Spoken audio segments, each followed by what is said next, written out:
Do you remember in the old Star Trek episodes, at one point Captain Kirk would always say, "Engines at warp speed, Scotty." And Scotty would answer back, "But the engines can't take it anymore, Captain."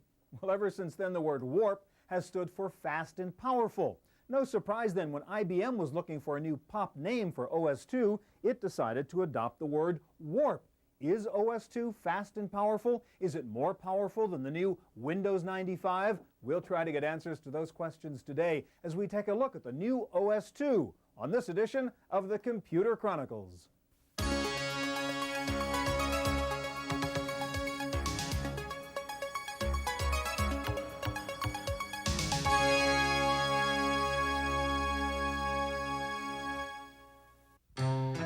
Computer Chronicles is made possible in part by Hewlett-Packard, working with industry leaders to ensure compatibility across the board and across the network.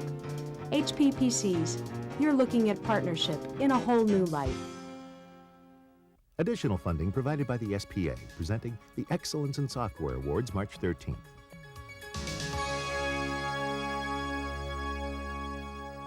Hi, and welcome to the Computer Chronicles. I'm Stuart Chaffee, and with me today is Nicholas Petrelli, Executive Editor with InfoWorld Labs. Nick, welcome. Thank you. Nick, I guess the issue on the minds of most users is, should I try OS/2 Warp? Most people are using Windows 3.1 right now. Should I wait around and buy Windows 95?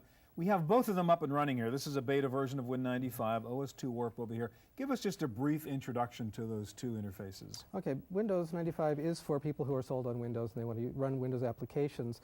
The 95 refers to the year they expect it to ship. Technologically, I would call it about Windows 92. It's more like Windows 3.1 on steroids. It's based on a very easy to use interface. It's got a bunch of cascading menus where you select the application. When you have applications running, it puts it on the taskbar here so that you can It's easy to go up and back from app to app. Exactly. OS/2, on the other hand, is more difficult to get used to at first, but it has a more powerful desktop. It's very object-oriented in its nature. Built a lot around things like templates, where if you want to create a new folder on your desktop, you'd pull off a sticky folder there and create it on the desktop. And you drag and drop your items into the desktop. Now, this can be turned into a template so that if you're using a template type style letter, you can tell it that it's a template. So take anything you've created, make it a template, exactly. Which is a handy thing. And so you can just drag and drop this across and you create a new letter with the basic properties of the first letter. Same thing with the folder. There are settings you can use to change the behavior of a folder. So if you want this to become a work area and you have this letter open while you're using this folder, you close the folder and it closes the letter. Open the folder, and it opens the letter. So it restores you to whatever state you were when you actually closed that folder. And you get all kinds of cool warp sounds. Exactly. Too. Okay. Today we'll look at OS/2 Warp to see what everyone's talking about and help you decide if you should consider using Warp. Now, IBM has made a lot of noise about Warp, trying to take advantage of the delay in the release of Windows 95. We're going to start with a look at how a basically boring thing like an operating system can become the subject of a worldwide publicity campaign. I gotta tell you, when I first heard about Kodiak Island, Alaska, the image of high tech didn't exactly come to mind. I mean, it is the second largest island in the United States, but there's almost as many bears as there are people. When IBM was ready to launch its latest version of OS/2, the company's approach was hardly low-key. Instead, IBM mounted a massive advertising and public relations campaign, including a trip around the world to visit OS/2 users and a splashy New York stage show that featured Leonard Nimoy and a Star Trek theme. Computer ready. lock on to coordinates for IBM Senior Vice President and Group Executive, Bob Labonte. Why all the noise to introduce a new version of an existing product? IBM says that's just what they had to counter, noise. We are still competing in a market that has a lot of noise about the next version of Windows, that has a lot of anticipation, and we delivered it first. And so how do you announce that in an environment where there's lots of noise? What do you do to tell the world, we're here first? IBM also faced the challenge of convincing end users that the new OS/2 Warp was not a big, complicated product, better suited for corporate and scientific work than everyday small office jobs. but the emphasis on ease of use was so effective that some people started to wonder about the new version. Kind of an interesting consequence of that is that there was some perception in the market after the launch that somehow it was less than it used to be.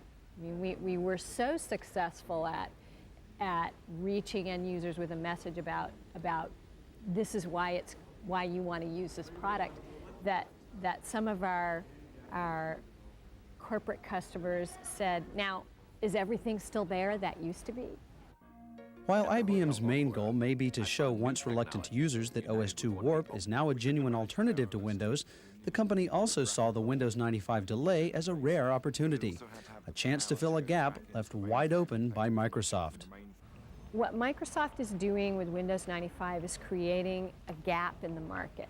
They're basically telling all the users of Windows, all those 60 million users, those famous 60 million users, that what you have isn't good. So you need something new. They're telling everybody that. So they're telling the market what you have is not good enough. You need something new. And that, all the market researchers call that a chasm or a market gap. And that's when things can happen. That's when a smart competitor can take share. For the Computer Chronicles, I'm Giles Bateman.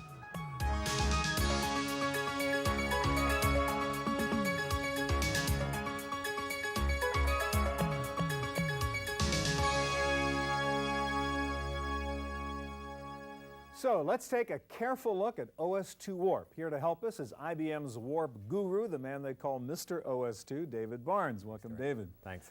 All right, when we talked a little bit before with Nick was a fan of OS/2. He thought Warp was pretty cool, but he said you do have to learn how to use it. So you've got to justify to me, number one, why I should spend the time learning, and how you make it easy for me to learn to use Warp. We have done a lot of things in this version of OS/2 in Warp to make it easier to use because we understood that. Yeah. And so some of the things that we've done that are pretty neat, every object on the screen, as he had mentioned, has a pop-up menu. Mm-hmm. So if you click on anything with the right mouse button, there's a pop-up menu. One of the menu items is always help. So no matter where you are, you can click with the right mouse button and get to help. In that same vein, if we look into OS/2, all of the documentation is all here on your hard disk. Now you could get it off there if you needed the room, but the idea is if you happen to lose the books, that's all right. All your manuals are with you if you want them with you. Everything, right. Now here's the neatest part for a new user. It's a tutorial that's online, and it will introduce you to every aspect of OS/2, from how to run applications to how to customize things. And while you're in here now, let's say I wanted to learn about changing colors. Here's how you do it, but I'm a Windows user, and I know how to do it in Windows. If you click down here on the Windows icon, it says, well, in OS/2, the control panel is similar to the Windows colors option. So it'll talk to you like a Windows user. Absolutely. Okay. And if you get to be really good with OS/2, you click on Expert, and it'll teach you tips and techniques for the special user. All right, so it is easy to get in there, take the tutorial, figure out what you're doing. Absolutely. Let's go to some of the basics now, David. Launching a program in OS/2. There's a couple of different ways. One, I could just double click on an icon. I like one click. And so what you can do is you can use the Launchpad down here, and the Launchpad puts on those frequently used programs. For example, if I want this whole folder of information that I showed before, I could drop it down here, put it where I wanted it, and now with one click, I can open that folder.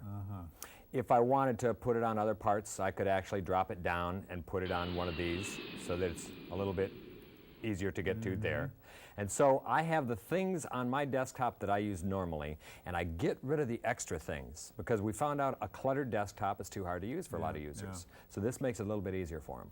All right, now one thing you're doing with Warp, which is kind of nice now, is you are bundling it with something you call the bonus pack. So it comes with a lot of capability built in, not just the operating system and the interface. What's in that bonus pack? Well, before we show the bonus pack, I want you to remember that OS/2 runs your DOS programs, and if you have Windows, it runs your Windows programs. And it uses real Windows, so it does it really, really well, right? What comes along with the bonus pack are OS/2 programs, all the way from, well, here's a fax program, and I'll show you a little bit about it in a moment. person to person, which allows me to do video teleconferencing, all packaged in. Here's a multimedia viewer, and what it will allow me to do is, if I want to listen to audio, now here's an audio file on my hard disk. I can just go ahead and click on the audio file, and while it plays that, let me go and look at a file. Let's say it's Kodak CD-ROM, and notice that while I did that, I can go ahead and work. So even while I'm off loading one file, I can go ahead and work with the system. And that's because of OS2's preemptive multitasking. The fact that I can be doing these things and it doesn't interfere with my other running programs. Okay? Other things in the bonus pack. Let's see, the multimedia that comes along will allow me to record and play back audio and record video. Record video. You can go to your local PC store, buy a card off the shelf, and OS2 Warp will probably support it, so you can do recording of video. And here's the neat part, IBM Works. IBM Works has been for sale in Europe for quite a while. It's a real word processor, spreadsheet, database, real applications, not little ones. And it uses some of the features within OS2 Warp. So if I've wanted to send a fax off, now here's a fax that I've already got addressed to someone. I know that because I've got a little icon in the corner that shows it's addressed. If I wanted to say add someone else's address to it, I drag and drop, and I've just added a second address. Now, when I drag this over to my fax, which happens to be in the launch pad, I go off and fax the document. And that's it. And that's it. They're live objects. You don't have to go in there and actually do anything. The user doesn't need to know this is object technology, but in fact, underneath the covers, OS2 Warp took the phone number out of the address book and put it on the document. All right, lastly, David, one of the cool things, everybody wants to get online and get in cyber world and get onto the internet.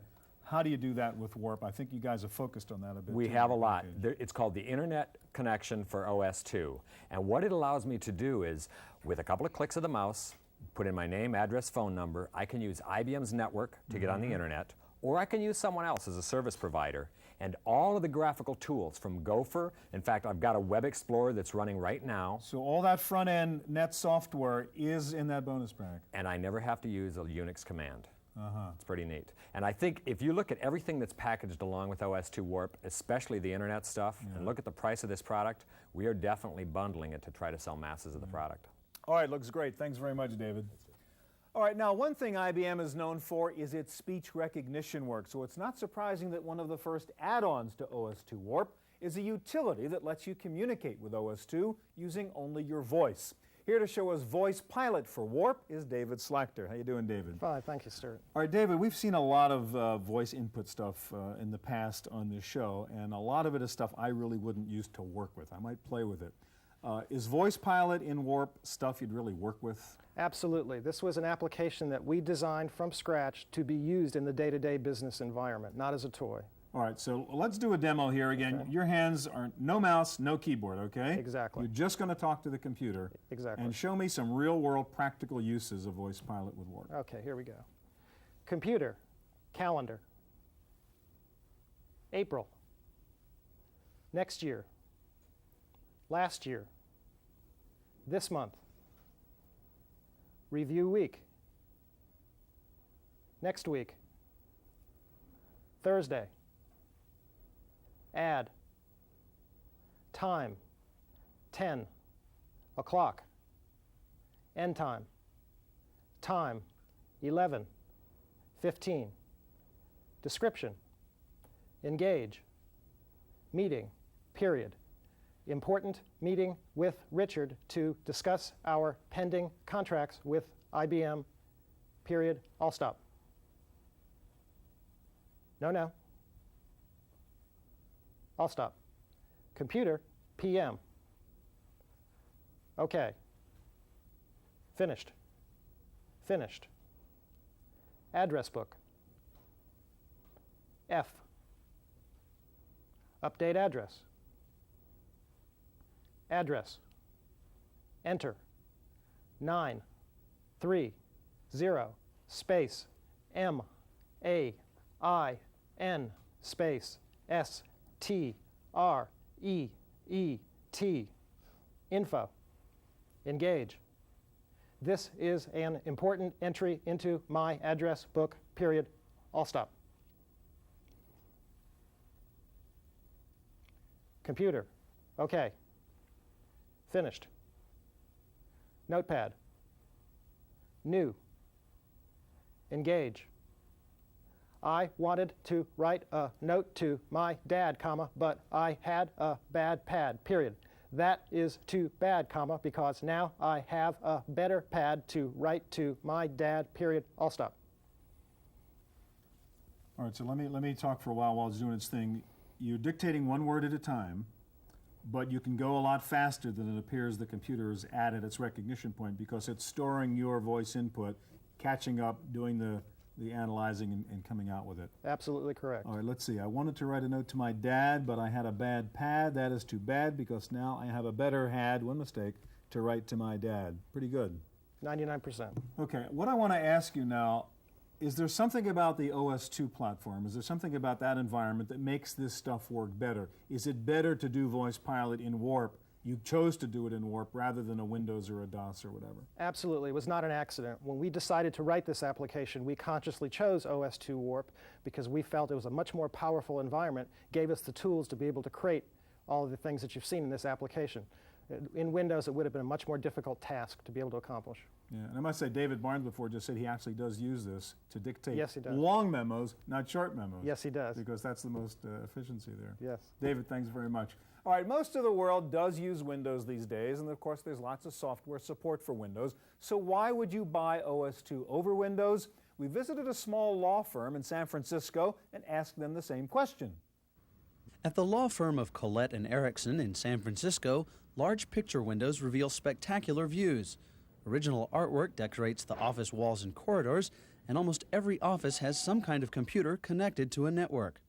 All of the machines are DOS and Windows based, all except one, the network server, which sits on Attorney John O'Neill's desk and runs OS2 Warp. Well, what I found was that it does multitask, and I found that it had advantages not just in not letting the network crash, but also I could do more than one thing at a time. I tend to do a lot of research, and I have CD-ROM research materials. They're DOS programs, and I run those, and when I launch an inquiry to search the CD-ROM, I'll launch the inquiry and then go do something else while it's spinning the CD-ROM and looking for the material that I've asked for. Attorney O'Neill was also looking for a way to overcome the DOS 640K memory barrier. He discovered that OS2 Warp would let him allocate as much or as little memory as he chose for Windows, DOS, and OS2 applications. While the operating system is slower to start and uses over 30 megabytes of hard disk space, John decided that OS2's greater stability tipped the scales in its favor. Now he would like to increase the OS2 presence in the office. Well, I think it's easier to use than Windows. We have several secretaries here in the office who are used to using DOS programs only. And we've switched them over to Windows, and a lot of them have a problem with double-clicking to invoke an icon, to invoke a program. And I can see a Launchpad being very useful. And that's probably something Microsoft may come out with, but for right now, I think that would be a big advantage. And since we do use DOS programs here, OS2 does a great job of running DOS programs. For the Computer Chronicles, I'm Giles Bateman.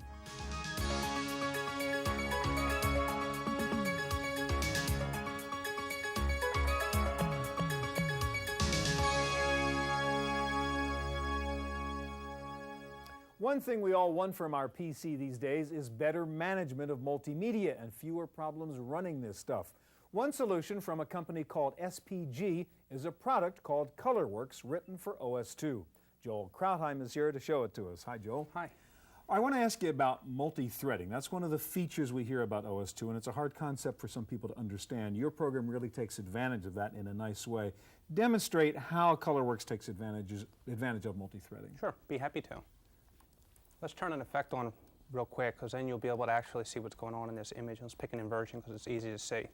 See our circle tool is selected, and what we'll do is we'll define a few circles to draw with the inversion effect on this image. You'll see that we continue to draw, select our tools, we can go up to the menu bar, reconfigure our tools with additional effects, open an image, send a print job, basically so you're going anything. task to task to task, and we're not seeing an hourglass and waiting for something to happen. Exactly. That's the promise of OS2, is liberation from that.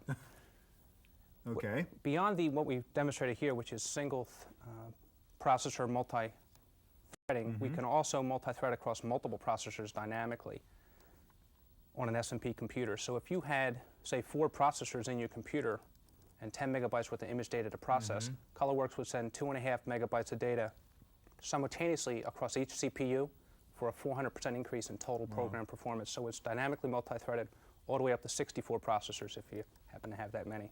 Okay, show us some of the other features then of ColorWorks for OS2. Sure. Our toolbar is a completely configurable toolbar, meaning there's no preset functions. Any tool can be used to draw with a color, selected from the color palette or a custom color, an effect, or any combination of currently in-use effects applied all at the same time. And also if you go into mask mode, which is our selection mode, any drawing tool can be used as a selection tool. So it's completely configurable. So let's actually show you some of our effects. You'll see that ColorWorks has a host of professional photo retouching effects and with some rather unique implementations. For instance, here we're going to work on the hue channel of the image. We see you provide the visual feedback of your in and out values rather than just the numerical values. Okay, if you want to overall shift the values within that channel, you simply hit the shift controls. It makes for a very easy manipulation of your individual red, green, blue, cyan, magenta, yellow, and HLS settings. In addition to color map adjustment, we do color correction, your brightness and contrast, dodging and burning. Now with ColorWorks, dodging and burning and cloning and redo, those types of functions are effects, not pre-canned tools. And the benefit is? You can apply it with any tool. Okay. We also have a just histogram, a hue and saturation, which is another unique implementation with your hue and saturation shifts, and then you can limit the actual range of original canvas hues that you will shift on. We also have some unique filter labs. We have our sharpening, smoothing, noise reduction, edge detection. And with ColorWorks, these, what I call meat and potatoes image processing, are fully functional laboratories with multiple effects or algorithms to actually perform that simple task. An adjustable strength, whether or not you want to process all pixels you draw over, adjust those with a user set threshold above or below, and then within a certain segment of the tonal range for this particular image, shadows, midtones, and highlights. The tonal range for each image is set independently in the set tonal range. So for this particular image, this is considered your shadows, this segment is your highlights, and this is your midtones. So we just compressed our midtones right there for this image. So the effect menu commands look towards the set tonal range when you come across those types of settings, shadows, midtones, highlights. Here happens to be the edge detection, multiple methods of edge detection. If invert it if you want, set your tonal range. ColorWorks also does a texturization. You can save your own texture files as well as use some of our presets, make it look like droplets of water, make it look like a weave, etc. ColorWorks also does a pixel displacement.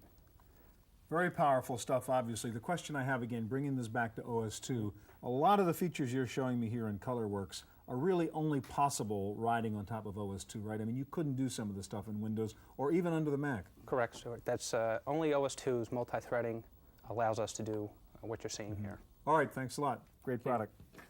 All right, so what should you do? Should you buy OS2? Should you wait around for Windows 95? We asked Dan Gilmore here to give us some answers. Dan is computing editor for the San Jose Mercury.